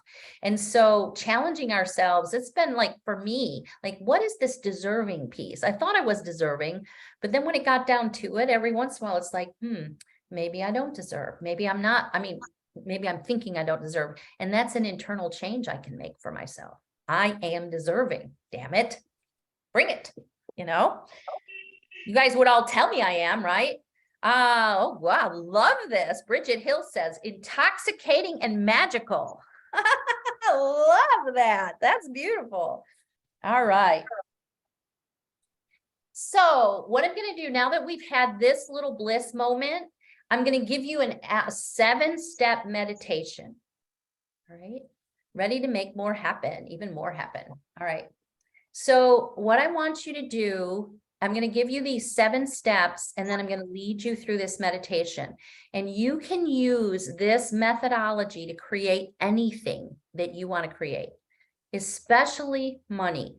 Money for many of us is it comes last, because remember, money follows your energy. And if you're in doubt, if you're in fear, it just gets blocked away. And you could practice this meditation with other things you want and start seeing the evidence of it, because money usually is the last thing because it's so loaded. All right. But I do want you to know that you can use this for money. We're going to use it today for money. Okay. So the first thing I want you to practice doing, and then I'm going to lead you through this meditation, write these steps down because you can do this later. And this comes from Neville Goddard himself. The process that he used and taught to use. Neville Goddard was a regular everyday person that came from Barbados, and somebody's got their, I'm gonna mute yourself if you would, please, if you're not muted. Somebody's got a background of me going. So Neville Goddard grew up in the West Indies, and then he came to the United States, and he was a regular guy with kids and everything like that. But during his journey of life, he encountered a sort of a person who was a spiritual director, if you will, a spiritual leader, who taught him a lot about how, God's word can be used to, and God wants us to use this to get into abundance. And it's so not taught, and it's so left behind. And so he started teaching this, and he taught it absolutely for free. And he'd go to the back of this theater in New York City where he lived, and he taught these classes like every week. And he started writing. He's go get his works. You can buy a book with all of his works in it for like, I don't know, $20. And I read a chapter a day. I study a chapter a day of his works. But anyway, this is the process he taught in the theater to everybody, and he used himself. And he's got tons and tons of case studies of how this worked and how people had things happen just unbelievably. Even for himself, he got drafted into the Army, in the United States Army. Now listen to this. This is where you'd think, oh my God, the Army drafted me, right? So he got drafted into the Army. In the United States Army, he had a little girl at home. He had a wife at home. And he, even though he cared about the United States and was passionate about that, he didn't want to serve. He wanted to be at home with his family. And he went through basic training and everything like that. And he was asking, could I, go back home and whatever. And he was told, no, you're in the Army now. And, we don't do that. And then they gave him this form to apply to be, to be discharged. And he gave all his reasons. And you may have these kind of journeys in your life where you try the next thing and it's not working. You try the next thing and then you're like, well, maybe this stuff doesn't work. This is a 3D world. So he did this. He filled out the form, and then his direct commander brought him in, and he was like, listen, dude, you've been drafted. You're not getting out. Just go, we hate it, but I'm glad you're serving because you're a good guy. But, your wife and your kid are just going to have to be home, whatever. So Neville goes to his room, and he starts thinking to himself, if I was discharged, how would I feel? How would I feel? It's the same process that I just led you guys through. And he was like grateful, all this stuff. And then he started on purpose, taking himself into meditation and feeling grateful, feeling that then he would imagine himself back at home with his wife, back at home with his daughter, having fun with her, doing just everyday stuff with them, being in his bed at home, being in his living room at home, literally living and assuming with these feelings that he was there. And he didn't dwell on the problem. He wasn't thinking about, I'm in the Army now, I can't get out. How do I get discharged? He thought about what he wanted. Okay. And guess what happened? 7 days later, even though his request was denied, for some reason, he was fully, honorably discharged. 7 days later. And there's story after story after story of this kind of stuff. So, and then he went and met with his captain, said to sit down, and he never had asked him. He always stood, you know, because he was a private. You didn't sit down with a captain. And he was, and the captain said, I've never seen anything like this. I don't know what happened, but paperwork came back to me, and you're going home tonight. Over and over and over. All right. So if you can't trust me, if you can't trust yourself, trust Neville Goddard. Start reading his stuff. All right. So here's the 7 steps. These are his process steps that he taught over and over again that he used for himself.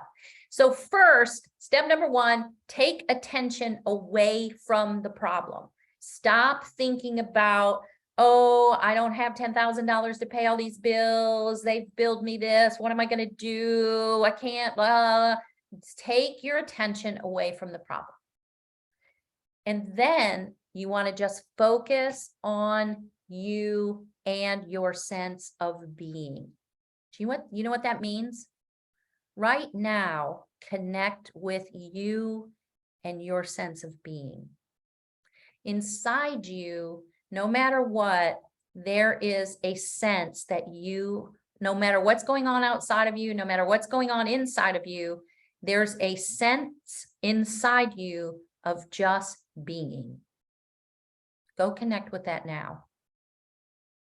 Just be. That's step 2. And then you start to say, because this calls forward the great commandment and the great information from all times in any religion everywhere, the sense of I am, calling forward your connection with the Spirit, with God. Start to say to yourself, I am. I am. That's all you got to say. I am. And you just keep declaring, I am. In this meditation, we're going to do a meditation together with this. I'm giving you the steps. So once you do that for a little while, you are going to find yourself not feeling you. You're going to find yourself formless, faceless. You're going to feel like you're floating. I am. And once you get into that space, you are into holy receptivity. You are receiving. You're in receptive mode. And once you're in receptivity, what you do is imagine what you want, the new concept. Stay out of the problem. Don't go detail all the problem. This is hard for us that get focused on the problem, but go give form to the new concept, feeling like we just did that which you desire to be. Feel how it feels, be in it, and stay there as long as you can. So we're going to go into right now what he called going into the silence. He taught this over and over and over again as a process that would work. So right now, what I'd like you to do is close your eyes. And if you want to turn your camera off, you want to lay down, whatever you want to do, feel free to do that.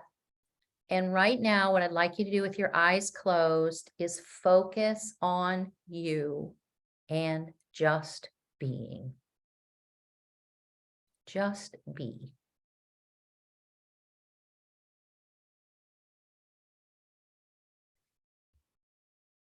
Once you've connected with that, start to say, I am. Either aloud or to yourself. And continue to say, I am. Allow yourself to relax. Take deep breaths and allow that I amness to sink in and get deeply, deeply connected with your I am.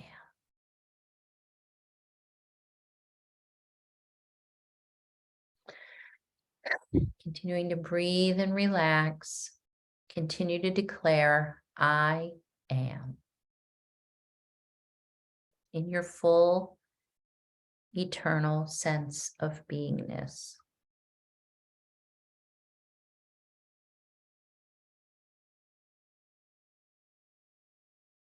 Continue to relax. Continue to breathe. You might have breaths that feel like yawns. Just allow them to come. And think about the concepts of God that you know God to be. Wholeness, fullness, love, truth, caring, abundance. Stay with all of the feelings of God and be in presence with God. This is called the golden key.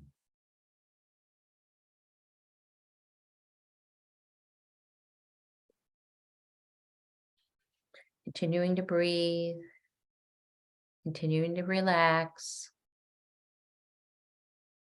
I am. I am in silence.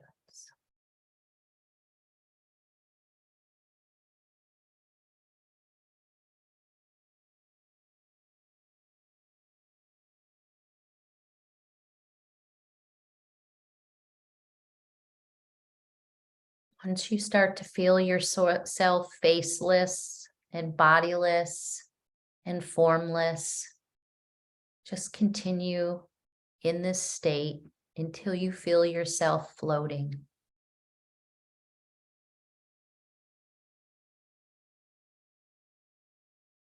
I am. Allowing your knowledge of God, of spirit,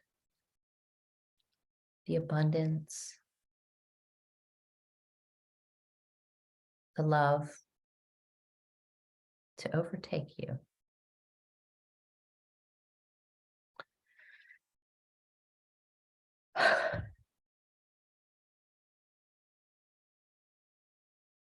Now, once you are in receptivity, which is the floating feeling, give form to that which what you want is. The new conception. And often with money, it is the reason you want the money. For the house, for the security, for the fun vacation, for giving to a cause. Just give form to it and imagine it in full detail. If it's a house, go room to room. And what does that room, what do those rooms look like? If it's a vacation, where are you? Laying on the beach in the sunshine, sipping Mai Tais, hearing the seagulls overhead with the waves crashing. Give form to that concept and feel how it feels to be there. Feel the freedom, the openness, the joy, the relief, the choices, the fun. And stay with it. Continue to float, feeling that which you desire to be.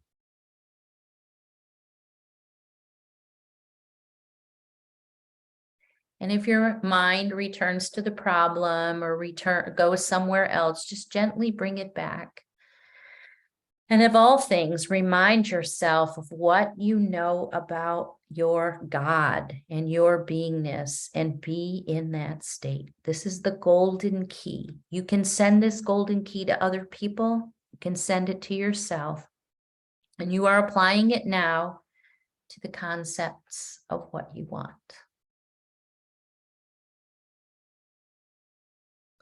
And if it's money for a money's sake, imagine the check, imagine that number, imagine it in your bank account, imagine it, you depositing it, how you'd feel, the excitement, the power, the next checks you're going to write for your business, your coaching. Stay with it.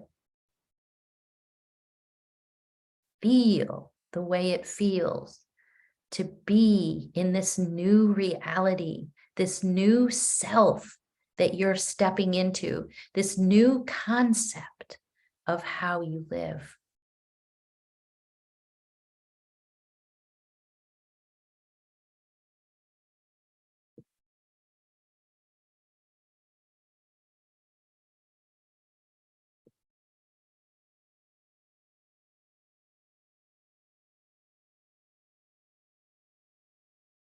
Revel in it. Appreciate it. Build it out. Imagine it more. Thank God in advance for it. Claim it. This is your reality.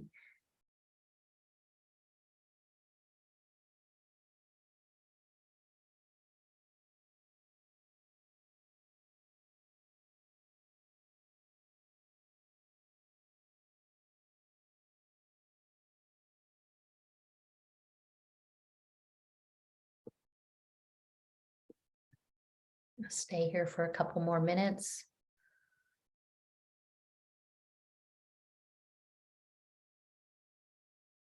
Continue to claim it and live in the concept.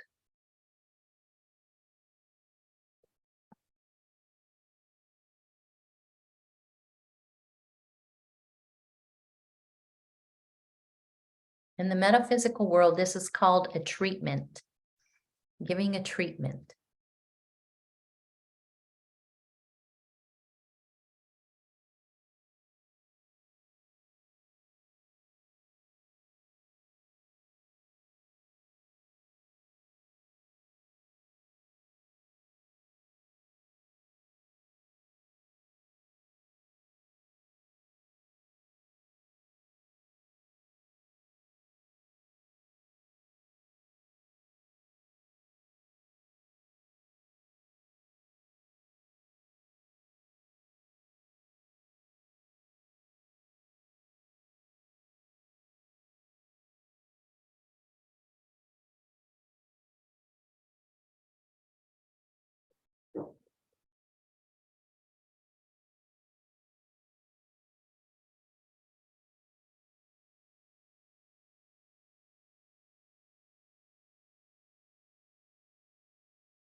All right.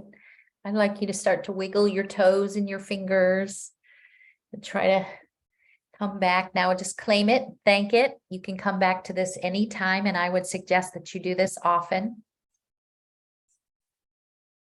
Back on camera if you want to. Does anybody have any statements or thoughts or disbelief or questions, or how was that?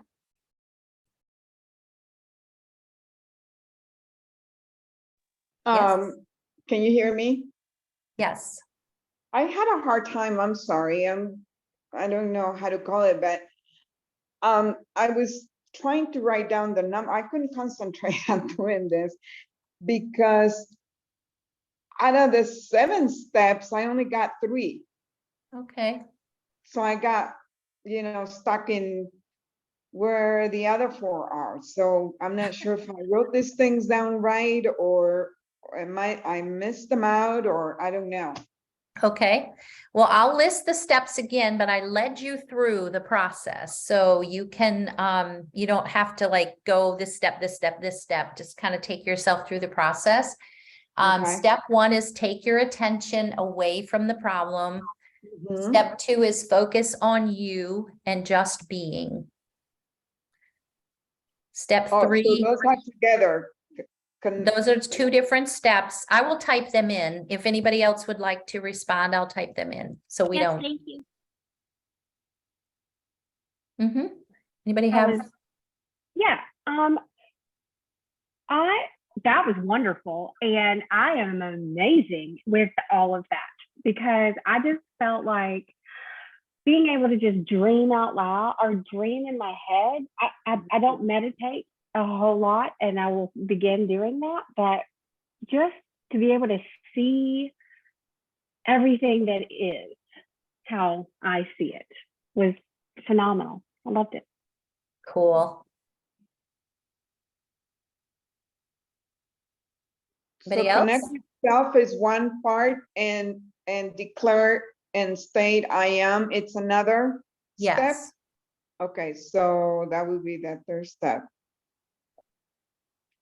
And Anybody- receive have the receptive mind, it's the fourth step, right? No, are you watching my, what I'm typing in the chat, Raquel? No, I don't see it. I didn't see it. Okay, I'm gonna go through this quickly, and then, what I'll do is I'll send maybe an email to you with it, all right? Right, So thank you. step one is take attention away from the problem. Yeah. Mm-hmm. Step two is focus on you and just being. Okay. Step three is say, I am. Okay. Step four is keep declaring I am.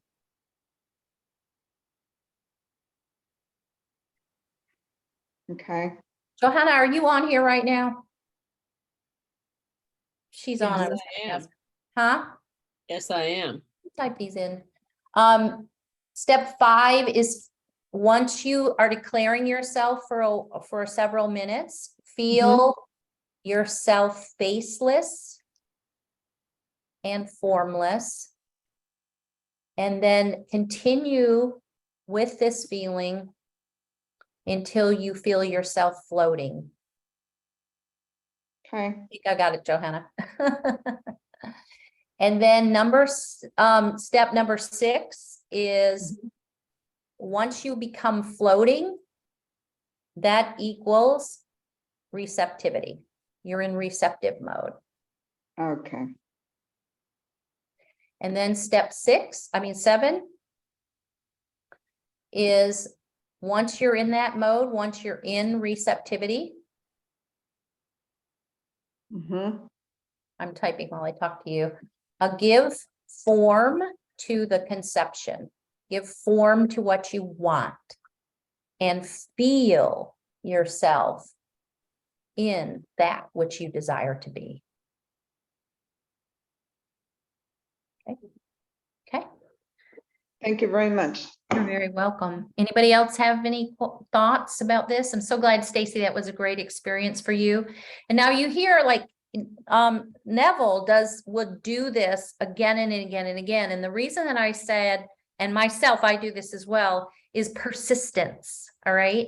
You do it once and it's like, oh, it's not working. This stuff doesn't work. And then what comes up is doubt, right? And fear and more worry.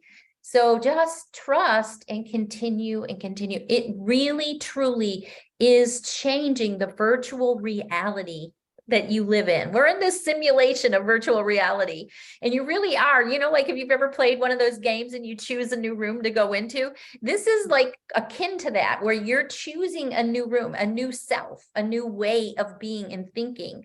And this is the process that you will do it in. All right. I tell you, I use this process all the time. I was with the people that are in the Prosper group on Wednesday, and where I was staying in Guatemala, I was not with Kim, but another place I was staying before Kim.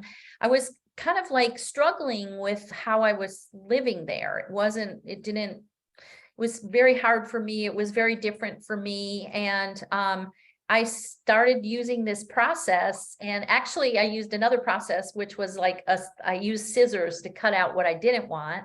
And then in my mind's eye, I created what I did want. And I'm telling you, the very next day, a new bed came in. A new bed came to these people's houses.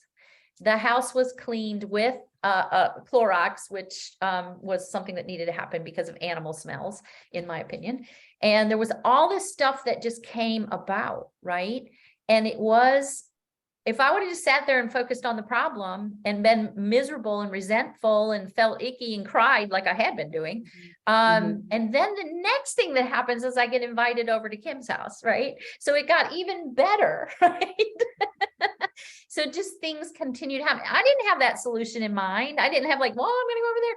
It was all part of, I didn't outline it, right? I had no idea there was a new bed coming. I mean, so all of this stuff starts to happen and you start seeing this evidence. And I will tell you one thing that helps it. Start turning dials. Do you understand what I mean by starting to turn dials? You can help this along if you will take some action. All right.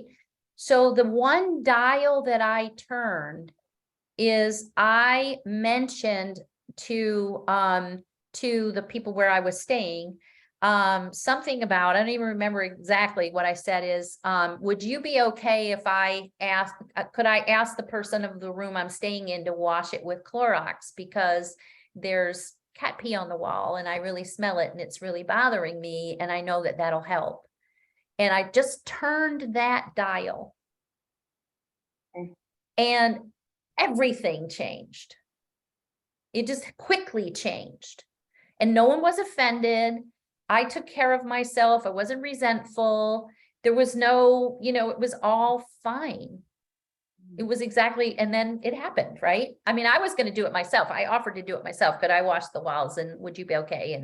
And they were like, no, we'll just tell blah, blah, blah. It's okay, blah, blah, blah. We know, blah, blah, blah. So if you start in your world, turning your dial based on your intuition, it was a really strong feeling of mine that this was something I needed to do to speak up. It was really strong. You need to learn to speak up right now. This is about you taking care of you. Speak up. It was very strong in my heart. And so I spoke up and that turned the dial. Do y'all understand what I'm saying? I didn't push the rock uphill. I didn't take over. I didn't clean the whole house. I just turned a dial, right? Imagined what I wanted, thankful for what it would be, focusing on what I wanted it to be and being in joy instead of resentful and upset, and did something to turn the dial. All right. So right now I want you to think about what dial can you turn? And I'm going to present a dial you can turn. What dial can you turn to help yourself get to where you want to be with your money?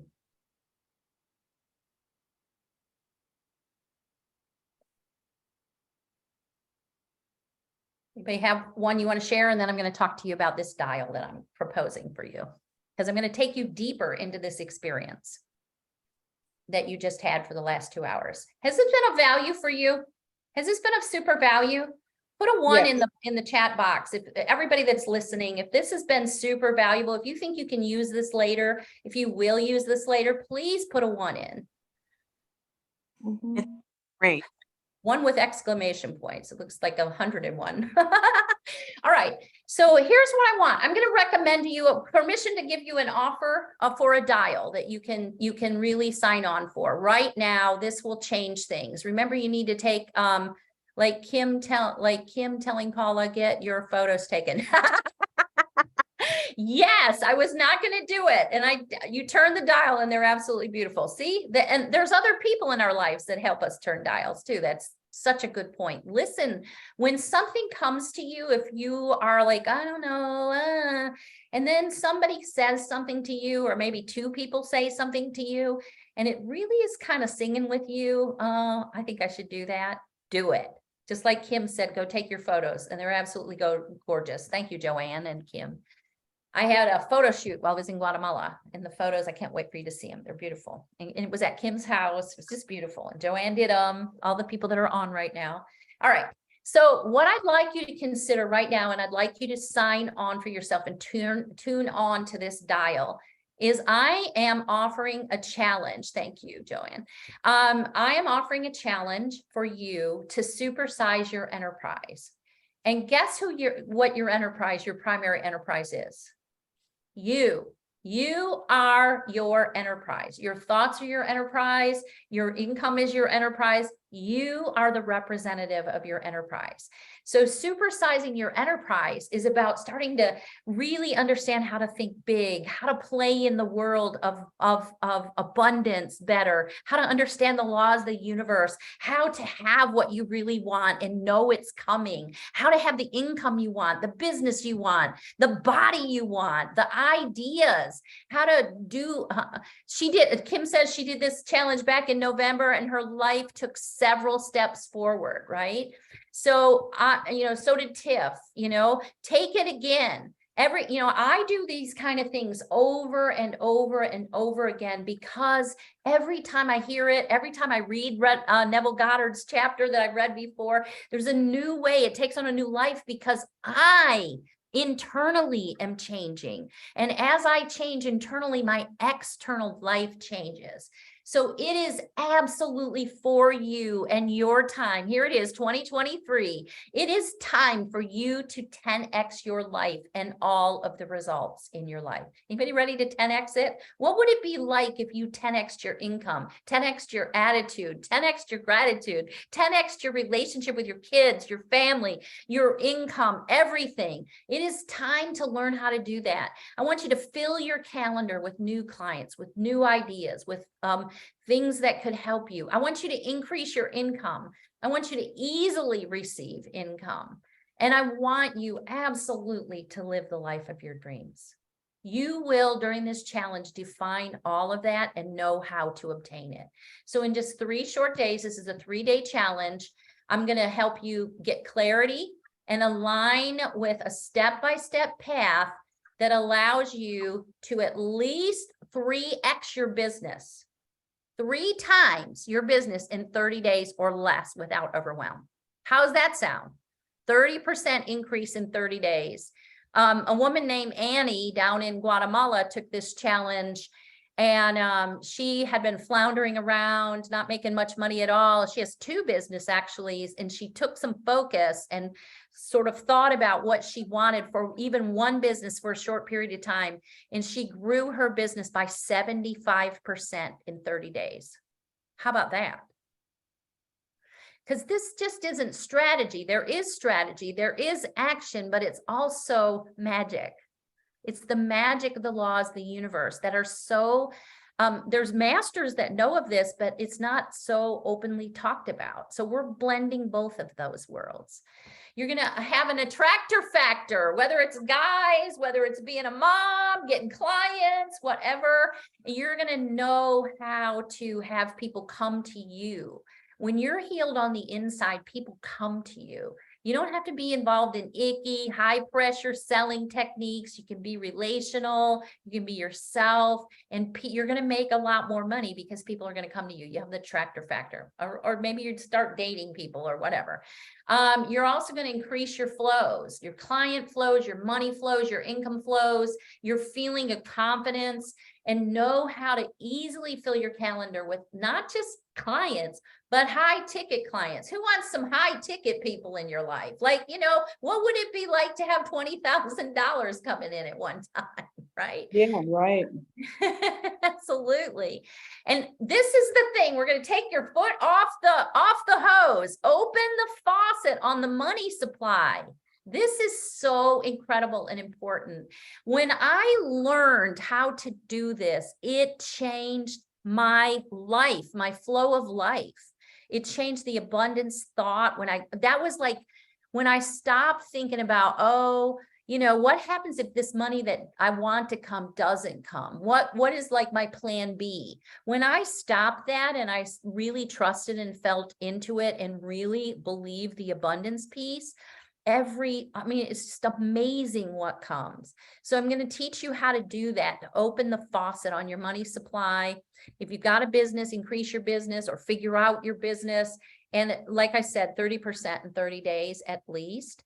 So I've got today a New Year's gift. And the VIP, which is, we were offering at a really big discount, that's gone up. So I asked my VA to give a discount. It is only $64.34. We should have made that 23 cents. To be in the VIP, to come as a VIP. And a VIP in this challenge is where you are able to be in the challenge and you get extra coaching. You get to come on with me early every single day. I coach directly to you. You're going to get meditations that you can play over and over again to help you blast through blocks, and just like we did today. You're going to get workbooks. You're going to get other people that are like those people that, like my son said, Mom, it's going to happen. All of the people that are here today have that attitude and want to have that attitude with you. So you will have them around you and have them forever. You're going to be in the trajectory of success and abundance and flow and knowing what your business is, knowing what your heart is, knowing what your passion is, and how to grow it. Gina, we're going to grow this thing out of the world right now. Gina's been working on this for about a year with her business. And I've got some serious ideas that we're going to do, but I want you to be part of that. So anybody that's interested in doing this, go right now. I'm trying to, as I speak to you, I'm trying to find the link because it didn't show up in my feed. So I'll put the link in here in just a second. I'll send it to all of you today. If you saw it on the thing, it's paulabcoaching.com.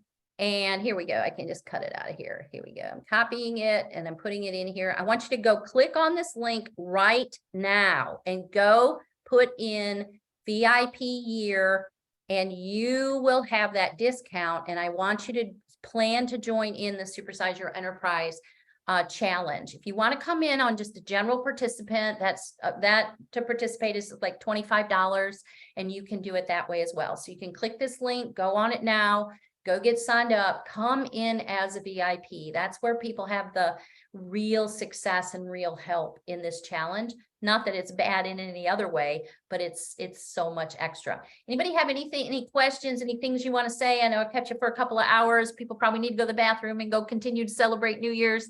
Hope this has been of value. Please make any comments, and then we'll take like 3 comments, and then we're going to close down. And I'm glad to coach right now too, if we need to. Who's signing up? Somebody say me and go do it. I'm sorry. What'd you say, Stacy? Unmute yourself. I said I'm already on it, looking at it. Joanna's doing it. Stacy's in. Okay. Did you guys all use the code, the VIP year? Okay, use that code, all in caps, VIP year. There's some song in Guatemala that all the time played while I was there, and it's VIP. Okay, VIP year. Wanted to All right. add. Any else comments? Can you hear me? Yes. Okay, I just wanted to add, when I was on the last Supersize Your Enterprise, it was incredible. And the best part was I did it with friends. So I would encourage people to have their friends come on with them, because they can support each other along with getting all the support from this group. It's incredible. You can't lose. So make sure you join with your friends to really get an extra benefit. Thank you all.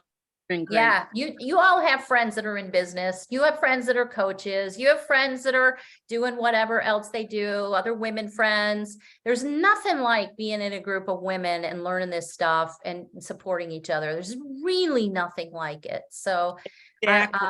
it's just amazing. Yeah. So bring your friends. You won't regret it. Neither will they. They'll be thanking you for it. That's right. And where can you get this kind of coaching for $64? I mean,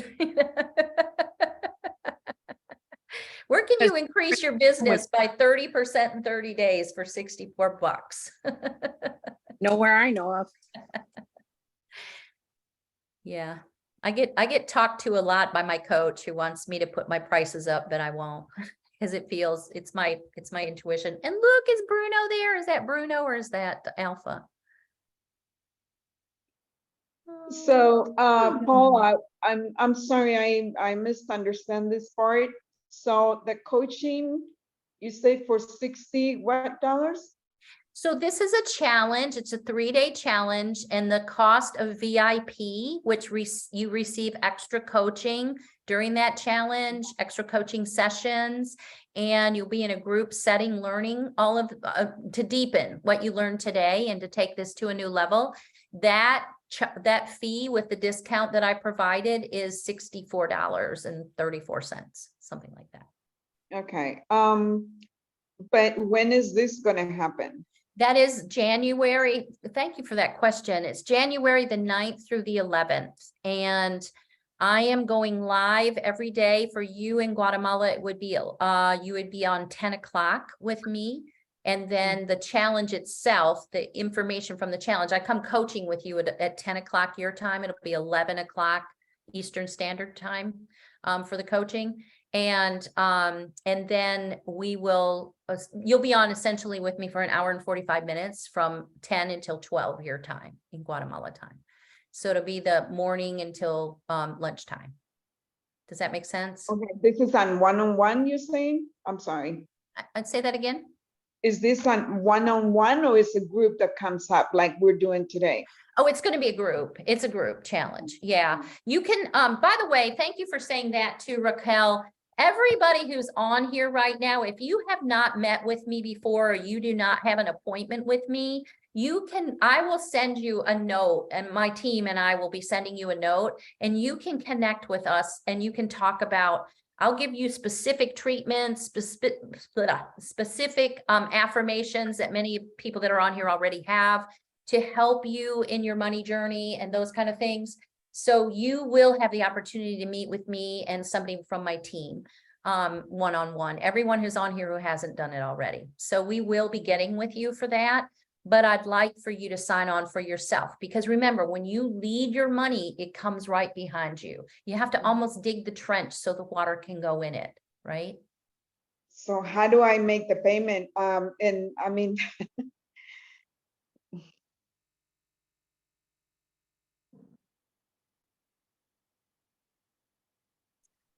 What I would say is if you are, sort of feeling like afraid because you don't have the money or something like that, then, see what your gut is telling you, what your internal stuff is, because often you start it while you're still in fear. You get the money flow going. If you feel this is the best thing for you, if you feel in your gut that this will really help you, go ahead and follow that path.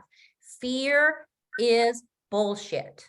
Fear is stuff that's coming to you that's of the outside realm. It is not of God. As some people would say was evil. Some people would say whatever it is. Fear is not part of God and God's journey.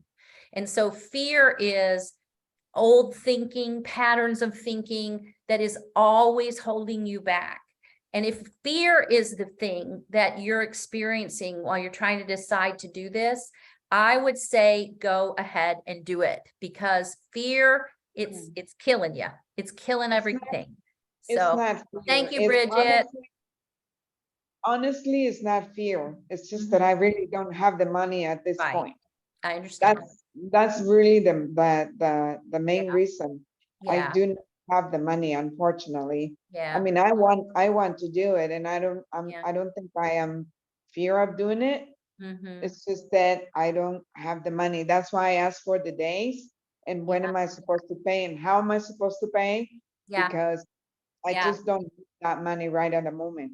Okay, we'll see you, Stacy. Thank you all so very much. Yeah, we're gonna wind this up. Why don't I have a private conversation with you, Raquel, so that you can get sort of your questions answered. You could also come as a general participant and be that part, so it's a little bit of a different cost, but I'll make an appointment with you. My team will talk to you and we'll figure that out. Okay.